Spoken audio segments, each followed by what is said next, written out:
जाती।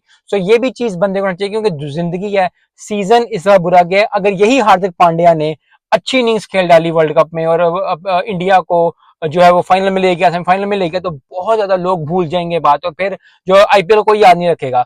तो हमेशा याद रखें, प्रोफेशनल लाइफ में भी और पर्सनल लाइफ में भी, कि सीजन अगर आपका कुछ बुरा जा रहा है, आपका एक महीना बुरा चला गया, आपका एक हफ्ता बुरा चला गया, उससे कोई फर्क नहीं पड़ता। जैसे क्रिकेट में सीजन बुरा चला गया, इतना अच्छा, जिस तरह आप एग्जांपल मैं आपको देता हूँ, आपको एग्जांपल समझ आ जाएगी। जो विराट कोहली ने छक्का मारा है हारिस को, उसमें हार्दिक पांड्या भी खड़ा था। अगर हार्दिक पांड्या सिंगल नहीं लेता, तो वो यहाँ, अगर वो उसके साथ पार्टनरशिप ना करता, तो विराट कोहली अकेला, यस वो उस वक्त उसका दिन था, कर जाना था, लेकिन पार्टनरशिप बहुत ज्यादा मैटर करती है। हार्दिक हार्दिक पांड्या ने ठीक ठाक दी। इसी तरह एग्जाम्पल, जब शाहिद अफरीदी ने 2 छक्के मारे थे और सईद अजमल को, सईद अजमल तो आउट हो गया था, जुनेद जो थे, जुनेद खान ने सिंगल कर लिया था, उसके बाद अश्विन को 2 छक्के मार दिए थे। तो अगर वो जुनेद खान सिंगल ना करता,